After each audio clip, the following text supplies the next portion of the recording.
Welcome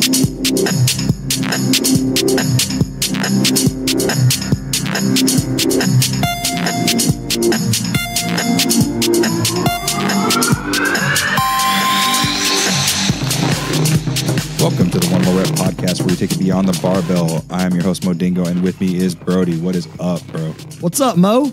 I am doing glorious. Got my energy level up. Yeah, I've been working them. I'm nice and relaxed after that 6% beer you gave me. Guys, Mo's a lightweight. I think he drinks wine coolers at home. Zima, thank you. As always, thanks for the likes, shares. Keep sending us those pictures and tagging us in them. Repping your box, repping your favorite adult beverage. As we get into those summer months, we need to know what the new delicious beverages are, so that way we can enjoy our summers just like you're going to. Don't send me no Bud Light pictures.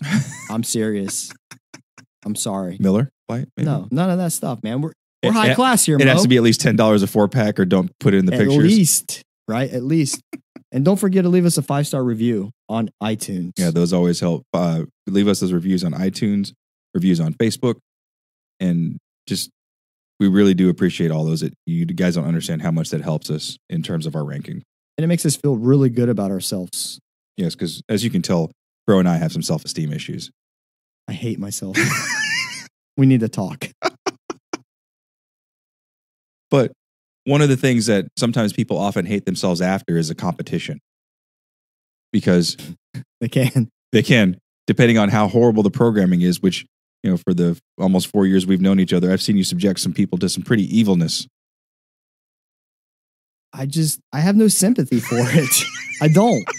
And the reason is because I'm not doing stupid stuff. Like, I'm doing everyday CrossFit movements, but I just love to find those combinations that maybe you don't train. Yeah. And that's maybe all of the combinations people don't train.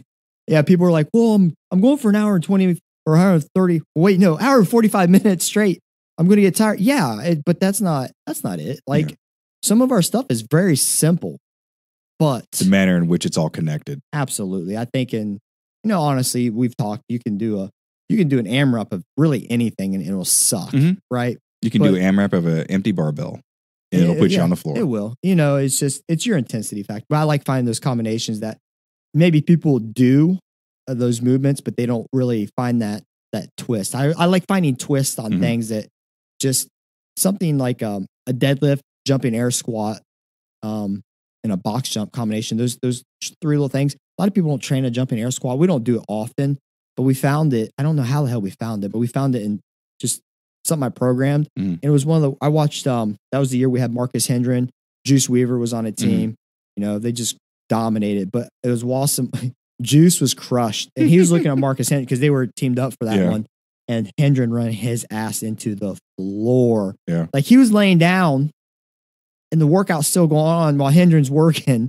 But it was just a nasty, it was like a 185-pound deadlift, a jumping air squat, and box jumps. And it was just a nasty combination. Yeah. And for somebody like Marcus Hedren, who's got a motor, that could cripple somebody if you don't work it. But you know what though? Like we talked, man, Hendren was hurt on that. Just like everybody else. He was hurting on that. The only one I've seen him do that, you get these, I've seen some, we've had multiple games athletes here, but most of them were team game athletes, but in the regional athletes, they do these little things that just show you that they're on another level. It's kind of like their stamp, and his stamp was when he did 30 full cleans unbroken at 165 and didn't even bat an eye, and he was done in I don't know, 90 seconds or something. Something obscene. It's just stupid. It's just, and it sounds simple, but this is at the towards the end portion of the competition. So you've already been grinding for a while. Yeah. So it's not as easy as you would think, because everybody else was only doing about 8. And he did 30. So today we are going to talk about competitions. Cover a few things, the financial aspects, programming, what makes some competitions more challenging than others, and just maybe some of the things that you might not have thought about if you have not thrown a competition, or if you've been to a competition, or you want to enhance the quality of your competition. Just some things from both of our experiences. Brody has thrown multiple. I've thrown a couple myself, but I've worked with other event companies throwing competitions on a national level, and down in Texas as well. So kind of giving you our insights and some of the things that we've seen and some of the lessons learned that we've put in our little notebooks. Yeah, because I think when people show up, I mean, they know work goes into it if it's ran good, but maybe they don't know like there's a lot that goes into them to make them right. Mm-hmm. Absolutely. So I think the easiest place to start is financial. Yep. What about it? It's very hard to throw a free competition. I mean, yeah. I mean, as soon as you hold one, right? There's a cost. Yeah, because I'm about $3,000 in shirts, and so I gotta get it. That's if we sell out our 200 out. Yeah. So your competition is going to take place in May. I think it's May 20. I messed this one up. I think May 25th. It's just all right. So let's start from the beginning. You want to throw a competition. Mm-hmm. I guess let's just go and start with, well, why do you want to throw a competition? It's a lot of work if you've never done one. Yeah, I think there's a difference, right? If you first start out, right, people who have thrown their very first event in their second, there's a ton of work that goes into it, preparation. Mm-hmm. And it used to take me about 3 months out to get everything kind of lined up and going together. But after I got my template, right, and it is a template. It's a lot of plug and play for most aspects, and then your real thinking comes into getting the prizes, right? That takes some. I would agree. That takes people don't know. That's probably the hardest part. Hard. It is hard. Is getting sponsors and prizes. Yeah, and getting legitimate type prizes. I hate.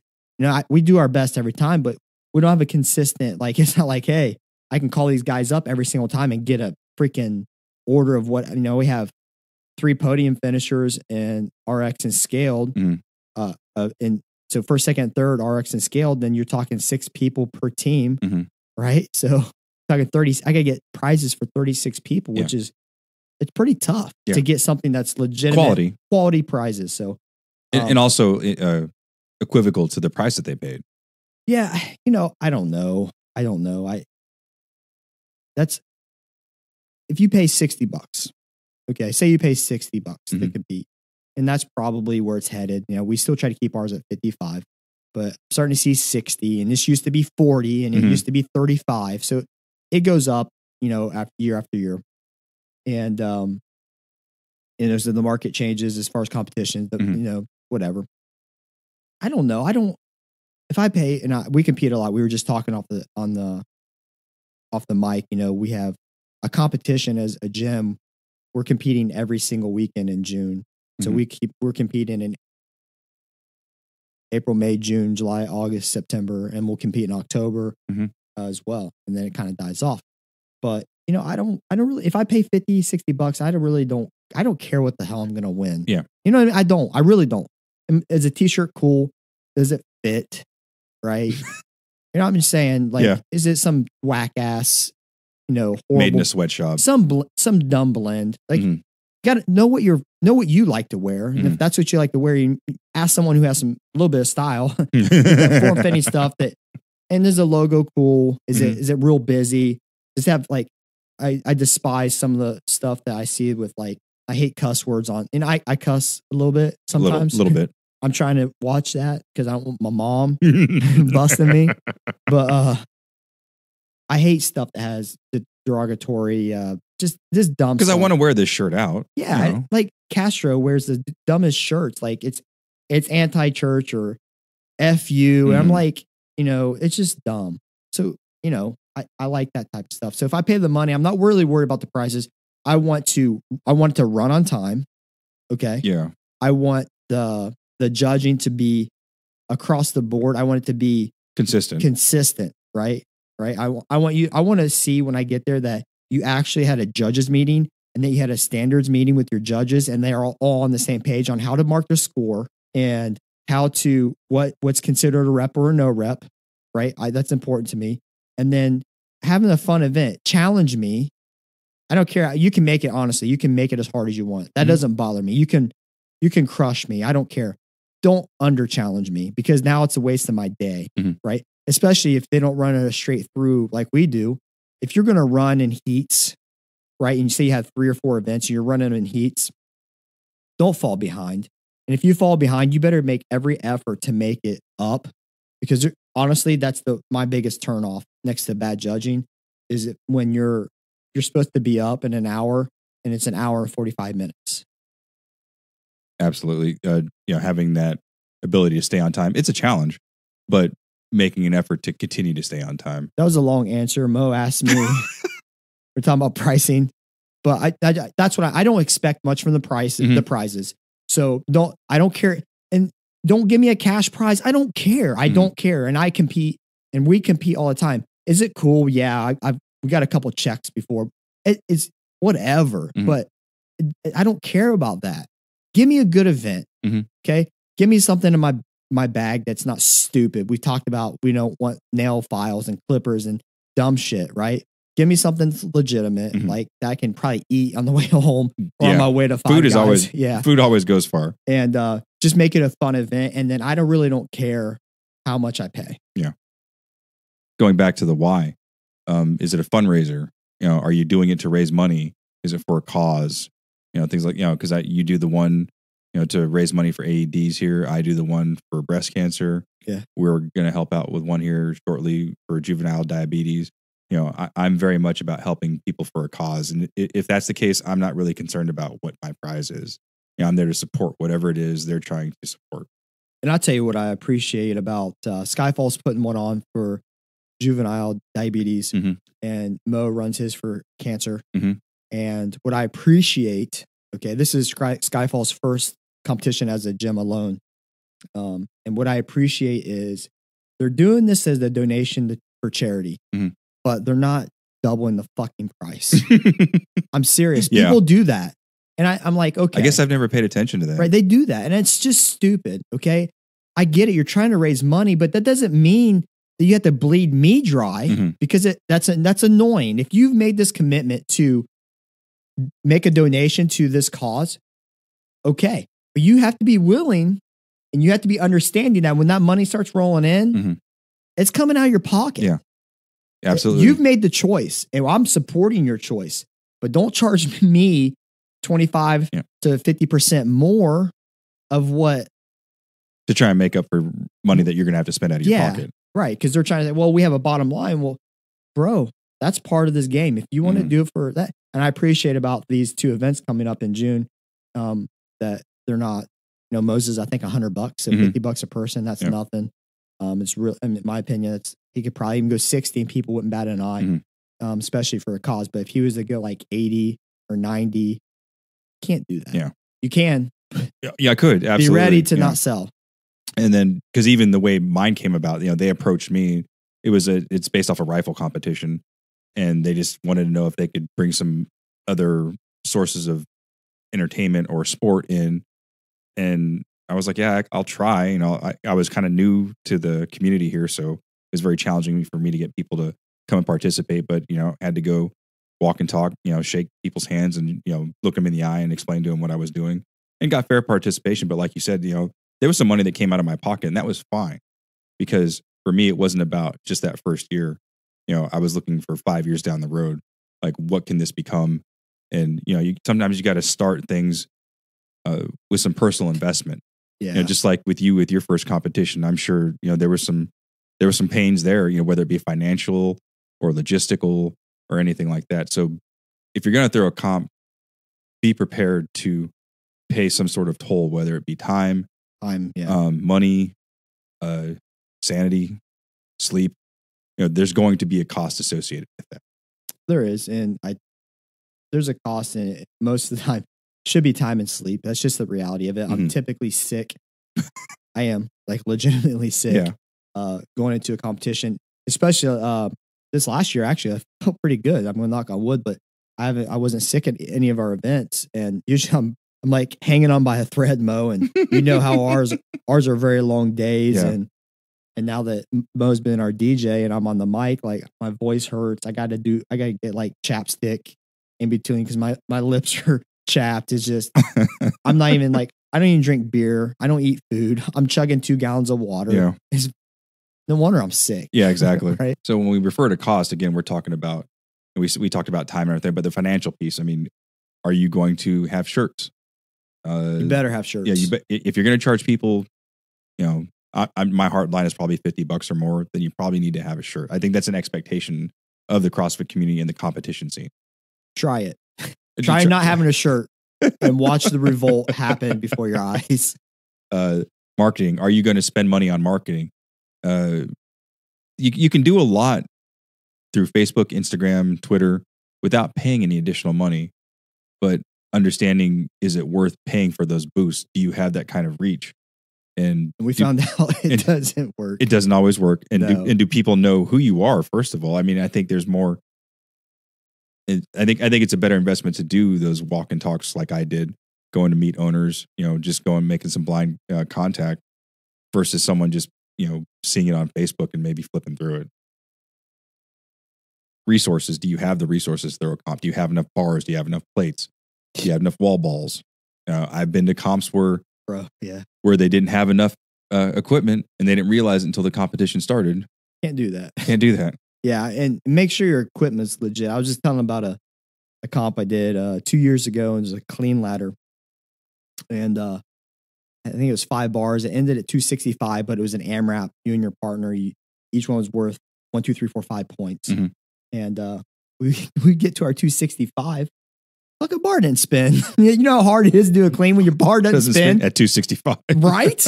You're already tired, and then come to find out, like the next heat, someone's barbell snapped at that weight because it was rusted. Like you can't do that. Like, go borrow equipment. And I'll tell you, huge shout out to CrossFit Heights, man. Anytime I've needed something, they're right there. And I really appreciate that, because I think, the community aspect on that is, I'll give my stuff out. All you guys do is ask, right? Don't break it. Yeah. And if you do, what's up. But, yeah, exactly. But I won't ever hesitate to help out another, most communities that need my stuff, because that's just, but I help people. I mean, Mo's laughing because I just took a dig. Yeah, I'll take a dig. I don't care. I'll help out communities who want to help out us, because we're going to talk about that later. Like, if he brought up Gary V, if you want people to help you, you got to help them. Yeah. And it's not like I expect anything in return, but I got your back. You got to give. Yeah, you do. And Heights has always been there for us, day one. Volunteers, I think, is a very critical point. To include your judges and your equipment crew. You mean volunteers? your people that are working the door and doing registration, whatever else you might have going on. Brody's fortunate enough to have a situation where he brings me in and I'm able to provide sound, in terms of music, and he's got mics, and it gets pretty loud in here. I'd say, yeah. And Mo will never do this, but I'll plug Mo. If you need a DJ, he's legit. I mean, I'm serious. He can laugh, but he's legit. I wouldn't say this. Mo could be standing across from me. If I thought he sucked as a DJ, I would tell him. You tell me. I would. And I would tell him right on here. And I wouldn't have him come to our event, but he does a great job. And I think what it does for me as an event holder, it takes something off my plate, right? And that's something I've learned to do as I've started doing these, is I know my list. It's long. Like, it's crazy. I'll have to send it if we're still doing these next. My list on my whiteboard. It's like a scroll. It's crazy. Yeah. And then guess what? I erased it. When those get marked off, it appears again. There's another one, right? It's a never ending thing. So if I can take something off my plate, like I know Mo, he comes in, he gets set up, his stuff's set up the night before. I know that when I want to run the national anthem at 7 a.m., okay, Mo's already he's going to be looking down, waiting for me to give the go ahead, because we want to do that. So when he takes that pressure off me, it allows me to focus on other things. And I have Lane, who does all of our organization, prints our score sheets, labels them, and just labels our t-shirts. You know how much time that takes? It's crazy.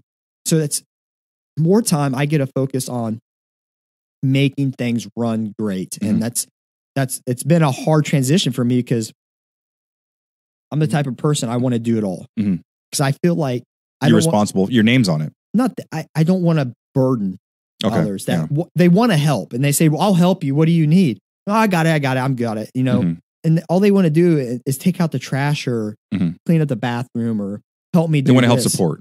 Yeah. And in the beginning, I was resistant against it, not because I didn't want their help or need their help, but I didn't want to feel, I put this on. Okay. And I didn't want to have someone go out of their way to try to help me do something, because I didn't want to put something on others. I'm not that way. Mm-hmm. And I guess when we get down to the meat of the competition, the programming, Yeah. No one wants to pay $50 a person to come and do jumping jacks and, what do you call what was it before they were called burpees? The squat thrusts. That's how old Mo is, guys. Yeah, programming, you have to have something that will entertain, challenge, insert whatever verb you want to put in there. You got to be able to provide something that will challenge the athletes and appropriately. Right. You don't want to do anything sketchy. Don't want anything dangerous. Yeah. You got to test them out. I'll tell you sketchy, bro. What, throwing hatchets? No. I did this dumb competition, and it was dumb because it was sketchy. And it was all over the place. But anyways, I was doing deficit handstand push-ups on a set of PVC pipe parallettes on a gymnasium floor. Mm. Those things sounds slidey. People refuse to do them. Oh. One person, when you press out. Yeah, they start sliding. If you press away in the slightest bit, you land on your face. Mm-hmm. Dumb. It's just stupid. Well, that's not dumb. That's unsafe. It's unsafe. They weren't tested. Mm-hmm. And this is where Mo's talking about the programming. Programming isn't just putting stuff on paper and then anybody can do that. You got to test your stuff. Like same event. They had these, they were trying to simulate a worm. Well, guess what? They're using heavy bags. One of the teams, half the stuffing came out of the bags. They allowed them to continue. They're doing half the weight. They're cruising. Yeah, they're of course cruising. they are. Yeah. But they're not doing anything, and so the programming is, get it on paper, run through it. Okay. Test it. Validate what you got on paper. Right. And then make the adjustments because, I've programmed a lot for competitions and I still find small things I got to tweak. I would not find these out unless I physically ran through them myself and got the input of the people who ran through them as well. And that's if you want to make it good. And this is what we talk about. We talked about time investment. Yeah. This is the time. You want to make a good event, get your programming on point. It doesn't have to be something extravagant, right? Challenge them and make it to where it's safe. Okay. Make it make sense and don't make people like leave the competition scratching their head like, what the hell was that? Because you don't want that. Because guess what? Now you get a bad rep. Yeah. And the reference to the hatchet, there used to be a competition here that we mentioned in the previous episode, that back at the ranch, where they would do these really different things. I think the last year they had it, it was something with paintball guns.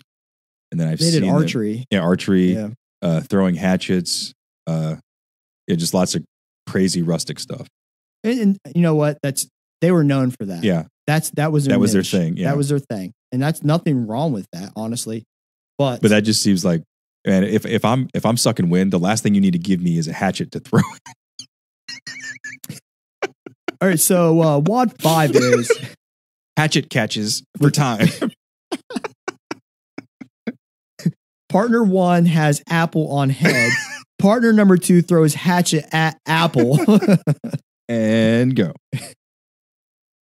If you're fortunate enough to own a gym or have a affiliation with a gym owner, you may or may not have to pay for a venue.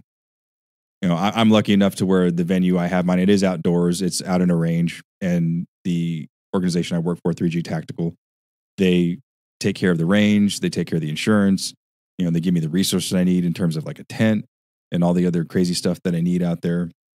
And that's pretty awesome. But not everybody has that luxury. If you're at a gym, one of the things that I think we talked about previously is making sure that your insurance covers competitions. Because that's one of those things that might not necessarily be covered in your insurance rider. Right.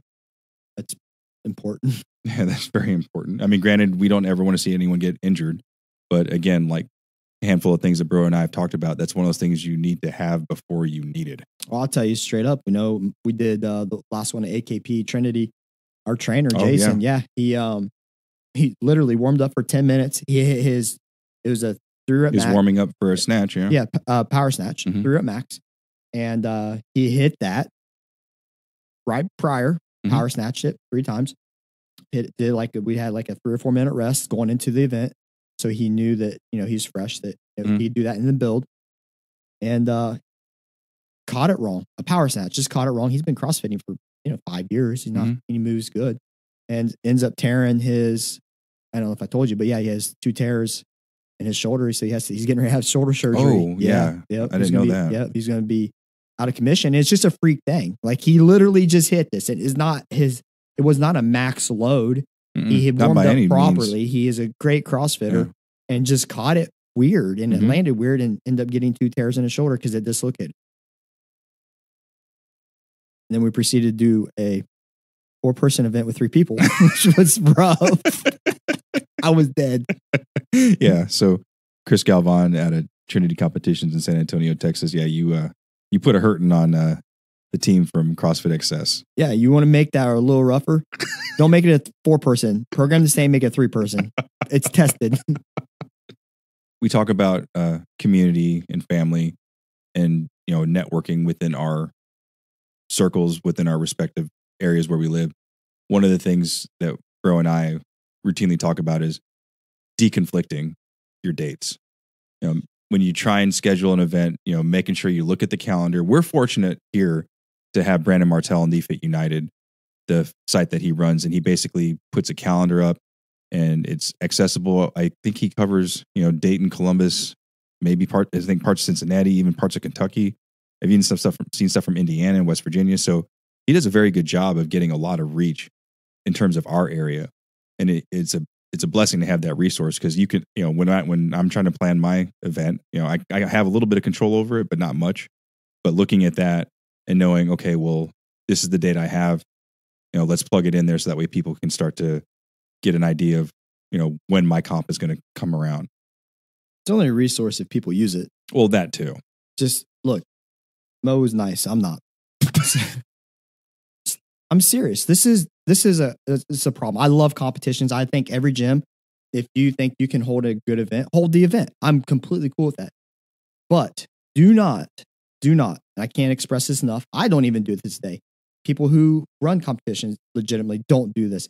Don't step on someone else's event. And stepping on an event does not mean hold it on the same day, which has happened to me. It's happened to me too. Right? Don't do it. Okay. Second, it's don't put it in between 2 events.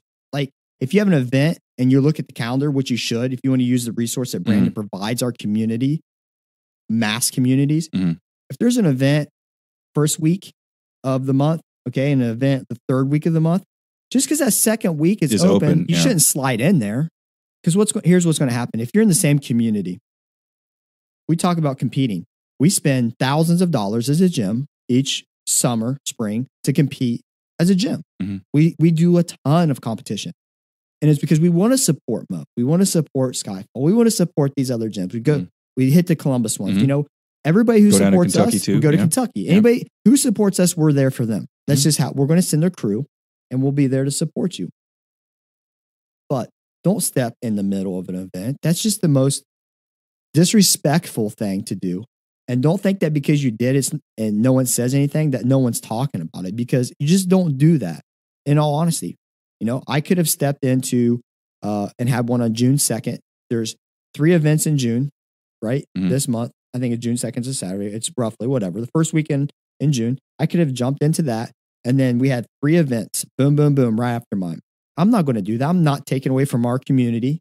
Okay. People put their events out first. So I'm not going to do it. I'm not going to take away from the community. Secondly, I'm trying to split people. Which one are we going to do? We got 3, right? I can't afford your $180 a month bill is what just popped up because you're going to do 3 events. And that's one of the things that a secondary impact of having multiple competitions in a short window is that now you're asking the athletes to choose where they're going to spend their money, because I'd say it's few and far between that an athlete or group of athletes from a same box will compete 3 weeks in a row, because let's just say average $50 a head, on top of your paying for your protein and your gym membership and your gas. And, maybe you want to feed your family, another $150, that's real money. It's real money. Yeah. Right. And I think that you're not talking babysitters. Yeah.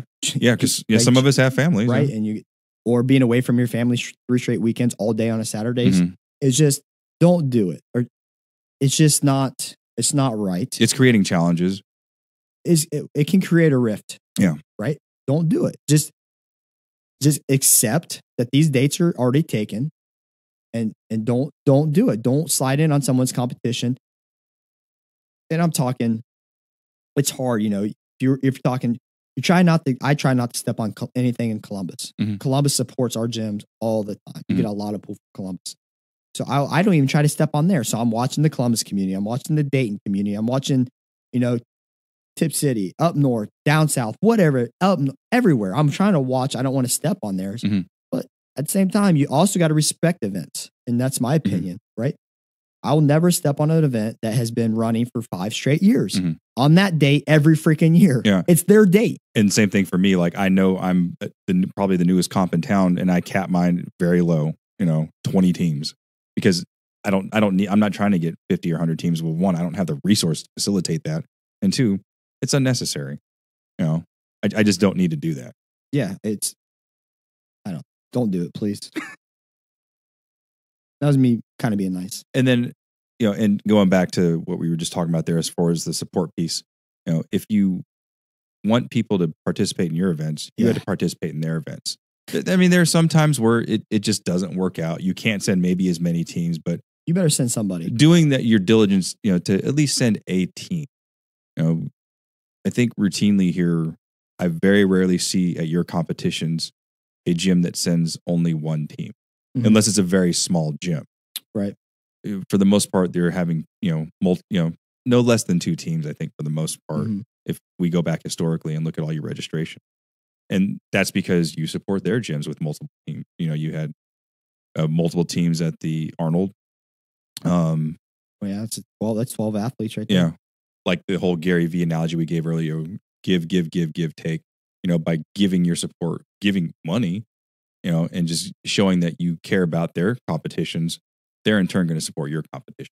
Yeah. And I'll tell you straight up, okay, when a gym sends these teams to our events, I reach out to them and I tell them personally how much I appreciate it. And then I try to reinforce that as much as I can, because, I can't say it enough, and our members can't say it enough, how much we appreciate people who support our events, because in all honesty, we are making money off of this. I don't do it for them. I don't even rely on this money for anything. I don't budget. Oh, we have free competitions coming up, I'm going to budget this for that. I don't even do that, right?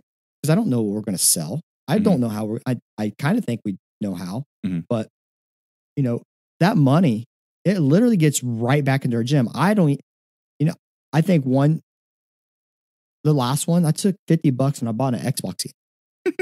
It was online, so I didn't even go anywhere. That's what I took. Yeah. The rest literally went back to the gym. 100% into the gym equipment. We're remodeling our bathrooms and our entire area in here. That money comes from there, so we're putting it back in for our members, and that's why our members appreciate it, because they love the support. They love meeting new people, right? They do. They make a lot of friends on Facebook. They have a huge respect for how they compete and how they carry themselves if they're not douchebags, and that's a whole other aspect that they appreciate. That aspect, if they know the money that I make isn't, I'm like going out and like putting rims on your car. Yeah. Right. I mean, do people still do that? I don't know. But I'd go buy a gun or something. Yeah. Same here. Right. But I don't, it goes back into the gym. So that in turn goes back into the competitions that you're going to throw subsequently. Yeah. The equipment I get to add new variables, whatever it is. You guys get cooler bars. We try to keep our stuff as pristine as possible. You know what I mean? So, but I think another thing that people don't understand what these competitions do for the gyms. Okay. It boosts them financially, right? What they do with it, I can't control. Right. But I know as an owner, right? I know if people come and support ours, I know what it does for me as a business owner and what I can do with the financials. Okay. And that's why we support others, right? Because they come to ours or we go to them. Do I expect them to come? No, but I tell you what, they should come. If they're sending me a message and you're going to tag me on something on Facebook with your event, you better have come to mine. Mm-hmm. You know what I mean? Like, don't tag me in that shit and don't send me a message in that, because I'm like, I'm going to ask you, why weren't you at my last 3? I'm serious, and I'm not being a dick, but why do you want me to help you when you can't even, you have 250 members, but you can't send 6? Mm-hmm. You kidding me? It's just not right. And then kind of wrapping this up, but going back to that financial aspect, it's probably not the best idea to try and throw a competition solely to raise money. There's no guarantees that you will generate the revenue that it even costs to put the event on. I've been to competitions, and I've been in a couple where it was evident that they weren't going to get nearly what they put into it. Because, it's time, money, resources. Like I said earlier, there's a cost affiliated with that. And to do it solely to raise revenue, it's kind of asking a lot. It's risky. Okay, it's risky because here's what happens. And I believe this is in every facet of life. If you do something solely for the money, okay, and that is what you're fixated on, is X, the money, you're going to miss something. You will miss something. You're going to be so focused on that end dollar, you're going to miss a detail here and a detail there and a detail there. And then now what? You can get that money, but guess what happens next year? They may not come back. Yeah, the money's gone, or it's reduced, cut in half, because you're so focused on the end result of the financial possibilities that you've missed some critical details. And, we talked earlier, I do it for the experience. I do it. I get to hang out with my crew. Okay. I get to test programming. That's what I like to do. I love to compete with my people. I really do. I love it. It's something I really look forward to. Try to stay in shape, right, as an owner. And, but if you miss those details, the people who are doing it, they notice, and I don't go back. There's a couple events that have happened. I will never go back to. They only one gym actually still has an event that they still hold events, but I still won't go to them. 2 of them, that was the last ones we went to. Those are the last ones they ever did, because you know what? They're fixated on the financial aspect, and they forgot about us, who is getting them to the financial aspect. You can't forget about the people competing. Absolutely not, because that's what makes the competition happen. Yeah, that's the first thing I do when we do our judges. I thank all of them. They may think I'm just doing it just because to make them feel good. I'm letting them know, without you, this is what I say, without you guys, this does not happen. I can hold and I can program the best event. I could have the best workouts that just are off the wall. But you can only, you as a human being can only count reps on one person at a time. Yeah. If you don't have judges, I'm talking, we're talking, the support staff that we have from our gym. That's huge. You can't do it without our people judging and stuff. But the people who sign up, I can't hold it without them. If you don't come and you don't register, I can't hold this event. Yeah. And I truly appreciate it from the bottom of my heart. I do. I look at all of them in the eyes when we're going to the quick briefing in the morning. Thank you so much. Without you, we can't do it. And I'll say that every single one. Yeah. So just kind of doing a quick recap here, understanding your why are you throwing the competition? That's something you hear me talk a lot about, is why are you doing it?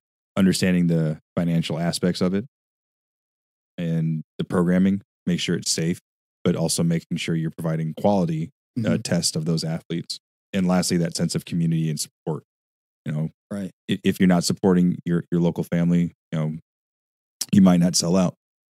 And even if you don't sell out, that's not a bad thing, because sometimes it just doesn't happen. Yeah, because in all honesty, there's gyms in our community that, I don't get along with some of them. That's just the way it is. Every community has that. And I don't know. I don't care what it is. I really don't care. But we still send people to their shit. We really do. And we send it to them, but I don't care if they don't say anything. I don't expect nothing from that. We're still going to send and support them, because our people say they want to do it. What I'm going to say is, you ain't doing their competition. I'm telling this to a grown ass adult, like, you can't go do a competition. But no, I support your communities, because one day, I think Mo said this, I don't know what episode it was, but you just don't know when you're going to need that person or that community for something, for a fundraiser that's critical to you. And it's a passion like cancer is to Mo, and like the diabetes is for Skyfall. and you just don't know. Don't burn those bridges, because you know what happens. You burn bridges, man. No one builds them back. Yeah. I ain't building no damn bridge. Yeah. And that's always a good opportunity to network and meet people. You know, I've met so many people DJing events here. It's led to other opportunities for me. It led to the opportunity to meet announced at the Arnold for on the floor and doing their webcast. People have trusted me enough from our community here locally to DJ their weddings, DJ corporate events for their work centers. So, just getting out and meeting people and being part of that family and that community, there's lots of goodness in there. I love, we talk about this as our competitors. We love to travel and hang out with the people who are competing. We do. We like to see them. Maybe it's the only time you see them because we're in our gym, they're in their gym, whatever. And especially when we go to the Columbus scene. We love the Columbus scene. Everybody there's so awesome. Everybody's just like want to throw down. They want to just give it, and they got some. They're competitors, some good competitors out there, legitimate competitors, and so it's cool to actually see them and hang out with them and talk to them, because you may only see them on Facebook, and guess how you met them at a competition. And now you guys are friends on Facebook, so you're Facebook friends, and you get you communicate, and then when you have these events, it's cool to see them, and it's cool to compete against them, and pushing yourself because they're legit and they know you're legit, and it raises the competition, and you're hugging and high fiving afterwards, and that's some cool shit. It is awesome. That's what I like. That camaraderie, that brotherhood, that family, and that community. Right. And then honestly, they don't even care. No one at that point in time, they're not saying that they beat you or we beat them in that workout. It's just, man, damn, we both brought it, and then that's the respect, because I want to drop the bar 15 reps ago, but you did not stop. Like, you could have stopped. You totally messed up my game plan. We could have both rested and then went really hard in the end, right? But no, you had to make a poor decision and keep going. So I had to go. All right. And I think that brings this episode to a close. Our call to action. Why don't you tell us about what your favorite competition is? Or if you've never competed, if you've got one planned up, let us know what you're going to compete in and how you're going to throw down. And hit up that mentality, man. There you go. Yeah, hit up that mentality episode. Absolutely. I'm in that visualization. I mean, legitimate, dude. I mean, Frank, man, you're killing it. Frank's been listening to that mentality, I think, every day of his life. He's loving it. But yeah, I think it's cool stuff. Awesome. All right. And with that being said, I'm Mo and I'm out. Later. Thank you for listening to the One More Rep podcast. You can follow us on Facebook and Instagram at One More Rep Podcast, or on Twitter at Can I Get One More, or shoot us an email at canigetonmore@gmail.com.